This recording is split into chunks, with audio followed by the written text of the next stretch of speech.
besoin d'investir en éducation supérieure. Je peux garder l'université pauvre que nous avons, hein, et les grandes écoles, c'est bien pour avoir quelques cadres. Et puis voilà. Et vous voyez, donc, vous voyez comment on peut arriver à des raisonnements faux. C'est pour ça que c'est important de comprendre une approche et comprendre les limites de cette approche et de comprendre pourquoi. C'est très dangereux quand des gens se prévalent d'une approche pour donner des conseils. Oui. Et un autre exemple sur l'approche ministérielle, mais c'est un peu le même exemple, mais ce n'est pas sur l'éducation. Ils disent, le capital, c'est très simple. Est-ce que l'investissement et le capital, c'est une contrainte sur la croissance? Alors, si on va dans un pays et on voit que le taux d'intérêt est faible, on dit le capital, c'est comme ça qu'ils raisonnent, le capital n'est pas, l'investissement n'est pas une contrainte sur la croissance. Mais on peut tout à fait avoir un taux d'intérêt faible parce que personne n'a les moyens d'emprunter. D'accord? Et donc, il y a un excès d'offres de fonds. On peut être tout à fait dans un pays où tout le monde a des contraintes de crédit. Du coup, le capital est surabondant. Je veux dire, les crédits est surabondant. Mais ça ne veut pas dire qu'il ne faut pas investir. Vous voyez ce que je veux dire? Eh bien, à nouveau, ils ont fait cette même erreur. Ils ont considéré que dans tous les pays où les taux d'intérêt étaient faibles, c'était que l'investissement n'était pas une contrainte sur la croissance. Simplement, je voulais vous appeler ça parce que ça a été des gros débats, ça. Vous voyez, qui ne sont pas triviaux. Voilà. Donc maintenant, vous pouvez répondre à Velasco, qui sont des gens par ailleurs très sympas. Ils ont tous été ministres, hein, sauf Rodrigue. Lui, il a été ministre des Finances, et lui, il a été ministre au Venezuela avant Chavez, ça a amené Chavez, mais bon, c'est pas de sa faute entièrement. Et Velasco, bon, non, lui, il n'a pas, mais il est très sympa. Ils sont très sympas, pareil, je les aime beaucoup, beaucoup, mais on a ce gros débat, voilà.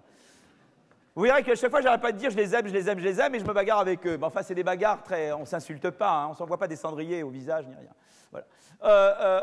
Alors, je suis désolé, ne regardez pas les équations, simplement mon body language. Hein, j'essaie de représenter des équations avec le body language, comme on dit.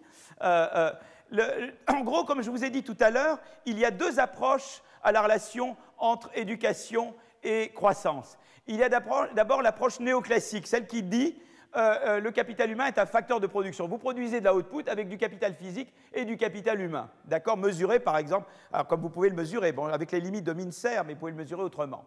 Et alors, si je crois ça, tout ce qu'il y a à dire là, c'est que l'augmentation de Y vient de l'augmentation de H. Vous voyez? C'est ça, quand vous croyez dans cette hypothèse-là, ça veut dire c'est que l'augmentation, la croissance de la output, du PIB, provient de l'augmentation des facteurs, notamment du travail. Donc là, on dit, si je crois dans cette relation, je vais regarder la relation entre l'augmentation d'output et l'augmentation de capital humain, pas le niveau de capital humain. Alors pour le moment, ça peut vous paraître totalement pas intéressant, vous allez voir qu'il y a des gros contresens. Et là, au niveau, j'ai une autre bagarre avec Acemoglu. C'était ma seule grosse bagarre avec Acemoglu.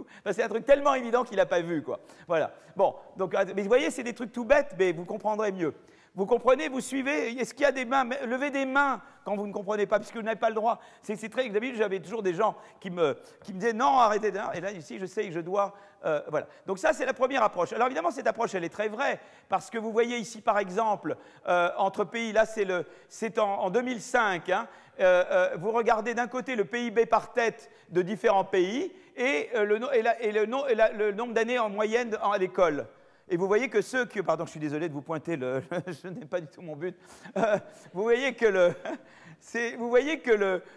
en général, il y a une relation effectivement croissante entre le niveau de PIB et le niveau d'éducation. Donc, il y a du vrai là-dedans. Vous voyez, je veux dire, c'est vrai, quoi. Le niveau Y est corrélé positivement à H. D'accord? OK? Donc, il y a du vrai là-dedans. Mais maintenant, le problème, c'est que ça peut refléter une causalité inverse. Ça peut être parce que je suis plus riche que je peux m'offrir davantage d'écoles. Vous voyez, c'est pas... Là, j'ai donné une corrélation, je n'ai pas parlé de causalité. D'accord? Toujours avoir à l'esprit mes instruments. Et toute la question, c'est comment on peut instrumenter pour l'éducation. Pour le moment, ça, on voit qu'il y a une corrélation. D'accord? Mais ce qui est intéressant également, c'est que ce n'est pas seulement le PIB par tête qui est corrélé avec le nombre d'années à l'école, mais c'est que le PIB par tête est corrélé avec la qualité des tests. Ça, c'est les gens PISA, si vous voulez. Vous regardez les tests PISA et vous voyez qu'il y a une corrélation positive entre le PIB par tête et la qualité de l'éducation. Donc ça, c'est très intéressant aussi, cette notion de... Ce n'est pas juste la quantité qui compte, c'est la qualité qui compte. Vous voyez? Ça, c'est une notion très importante. Voilà. Donc ça, c'est la première approche. C'est l'approche qui dit, eh bien, le capital humain, c'est un facteur de production. C'est son augmentation qui crée de la croissance. Et il y a de la vérité là-dedans, d'accord? Mais la vérité, elle n'est pas unique. Il y a l'autre approche qui est l'approche schumpeterienne. Alors, en fait, c'est très intéressant parce que quand on applique l'approche schumpeterienne à l'éducation, eh bien, on retrouve des gens avant vous. Et moi, avant moi, il y avait Phelps. D'ailleurs, Phelps est venu à la leçon inaugurale. Il était là. Il est venu spécialement de New York, qui était très sympa.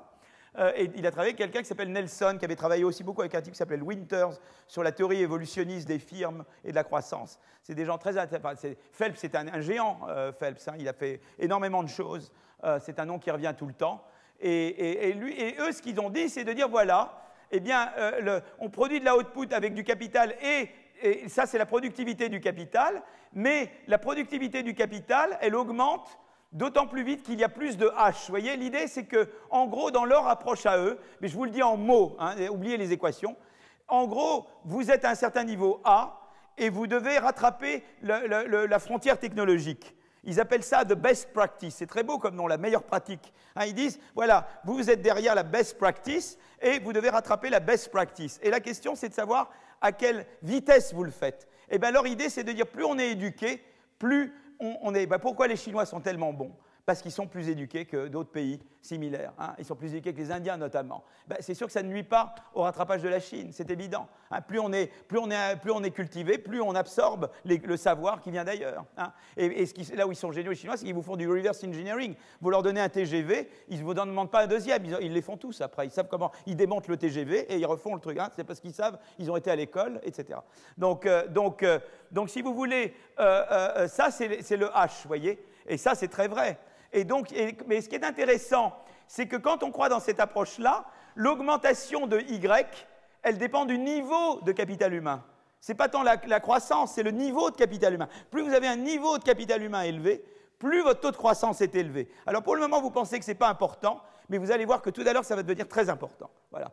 Et les deux sont importants. En fait, ce qui est intéressant, c'est qu'il y a eu deux économistes, Alan Kruger, qui est un formidable économiste du travail, qui est à Princeton, mais qui a été aussi un conseiller très proche d'Obama, hein, et Lindahl, qui est un Suédois. Ils ont fait un article dans le Journal of Economic Literature en 2001 où ils ont montré que les deux étaient importants. C'est-à-dire qu'en fait, et l'approche néoclassique et le truc et Schumpeterienne ont raison. C'est-à-dire que la croissance, elle est à la fois générée par l'augmentation du capital humain et par le niveau du capital humain. En gros, voilà. Donc les deux ont raison. Alors, pourquoi maintenant Phelps a raison en partie? Parce que Phelps a raison en partie. Pourquoi la vision néoclassique n'est pas la bonne entièrement? Je vais vous faire deux démonstrations. Et la démonstration de néoclassique, elle est vraie en partie pour la raison suivante. C'est que, si vous voulez, parce que, en fait, regardez par exemple la Révolution verte. Est-ce que vous savez ce que c'est que la Révolution verte? La Révolution verte, c'est qu'on a trouvé des moyens de produire. Vous savez qu'il y avait énormément de famines en Inde et dans d'autres pays. Et à un moment donné, il y a eu la Révolution verte, c'est-à-dire qu'on a appris, il y a eu des technologies pour produire beaucoup plus facilement des biens comme du blé ou du maïs, etc. Et donc ça évidemment, ça réduit la famine considérablement dans différents pays. Mais seulement le problème, c'était de diffuser la Révolution verte à différents pays. Et c'est évident que, eh bien là, évidemment, quand vous avez, considérons qu'il y ait deux pays. Dans un pays, il y a des gens très brillants, et puis il y a beaucoup de gens, bon, pas terribles, au point de vue H, d'accord? Mais c'est des technologies très avancées. Donc, c'est important qu'il y ait des gens qui comprennent cette technologie. Donc, le pays qui aura quelques personnes très brillantes et des gens pas avancés va probablement, au début au moins, être capable de davantage diffuser cette technologie. C'est une technologie dont on parle. Hein. Par contre, mettons qu'il y ait le même pays avec le capital humain moyen, le même que l'autre, mais tout le monde est au niveau première année de primaire. Ben là, cette technologie ne peut pas être diffusée. Vous voyez ce que je veux dire? Ce qui compte, ce n'est pas seulement le total du capital humain agrégé sur tous les individus, c'est les niveaux de capital humain et comment ils affectent la vitesse du progrès technique. Et ben, déjà, cette différence-là, si on est dans un monde à la Lucas, néoclassique, on les met tous dans le même panier et on regarde le capital humain total. Sinon, dans un monde à la Nelson Phelps, on dit non, c'est important d'avoir des gens qui déjà peuvent comprendre la technologie avancée. Vous voyez? Et donc, ça vous donne déjà une idée. Vous voyez déjà intuitivement pourquoi l'approche néoclassique ne peut pas être à elle seule pertinente. Vous voyez ce que je veux dire? Vous comprenez mon exemple? Bon, ça c'est l'idée, si vous voulez, intuitive. Mais il y a également une autre idée qui va être une idée, quand je regarderai la santé, où on verra que si on pense qu'on croit uniquement à l'approche néoclassique, on interprète mal les résultats qu'on a. Et ça, c'est arrivé à mon ami Acemoglu. Il a fait un papier qui est dans un très bon journal sur la santé. Ils ont eu des résultats tout à fait justes, mais ils n'ont pas su les interpréter, quoi. Et moi, j'ai osé faire un papier pour leur dire, et je me suis attiré les foudres de mon ami Aceboglou. J'ai eu droit à une lettre, tu m'as trahi mon amitié, comment tu as pu me faire ça, etc. Il a pris très personnellement, donc il n'a jamais pu avoir un argument scientifique avec lui là-dessus. Il avait vraiment pris ça comme une trahison. Du coup, j'ai dit, bon, bah, écoute, Darren, on parle d'autre chose, c'est pas grave, écoute, on n'est pas d'accord sur ce point-là, on s'aime beaucoup, et voilà. Et puis on passe à autre chose. Donc, voilà. Alors, juste une chose, il y a deux choses dont je voulais vous parler. La première idée, c'est que quand je regarde, c'est que la qualité du capital humain est importante. J'ai déjà dit que une plus grande qualité de capital humain vous donne davantage de PIB par tête. C'est-à-dire que quand je regarde l'accumulation de capital dans la croissance, eh bien, c'est aussi l'accumulation de qualité est importante. Mais l'autre chose, c'est que la qualité, quand je regarde le stock de capital et l'effet du stock de capital sur la croissance, donc l'approche schumpeterienne, l'approche Nelson-Phelps, là aussi, je dois regarder la qualité du capital. Vous voyez, par exemple, il y a deux auteurs, Eric Hanushek, qui est à Stanford, et Ludger Wassmann, qui lui est à Munich, et eux, ils ont pris l'approche Nelson-Phelps, et ça, c'est le lien entre les tests PISA et la croissance. Donc, c'est le stock de tests PISA et la croissance de la productivité. Vous voyez?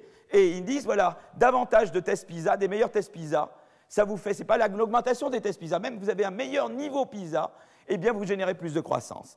Tandis que si vous regardez le lien entre le nombre d'années d'études et la croissance, eh bien vous avez une corrélation, mais elle est très légèrement positive, quoi. Vous voyez ce que je veux dire? Donc ce qui compte, c'est la qualité. Et c'est très important cette notion-là. La Finlande a un système de bien meilleure qualité que la France, en dépensant autant que la France en PIB par tête.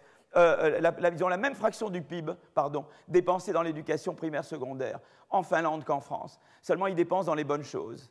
Et donc, ils ont des meilleures performances PISA. Et donc, ça, c'est un élément qui joue. Alors, évidemment, ils ont eu d'autres problèmes avec Nokia et tout ça. Mais c'est quelque chose qui joue pour eux. Vous voyez, donc la qualité. Donc, c'est très important, ça, parce que quand vous faites de la politique publique, ce n'est pas justement dire je crée 60 000 postes de plus. C'est comment j'améliore la qualité de l'éducation. Comment je fais que c'est mieux? Les universités, c'est pareil. Comment j'améliore? Ce n'est pas seulement de l'argent que je donne, c'est comment j'améliore la qualité de l'enseignement supérieur. Est-ce que les universités sont bien gouvernées? Est-ce que les écoles sont bien gouvernées? Est-ce que les priorités sont données aux bonnes choses? Et c'est très important ça maintenant. C'est-à-dire que quand vous faites de la croissance, ce n'est pas juste dire je mets de l'argent là, je mets de l'argent là. C'est comment je m'assure que la qualité est bonne.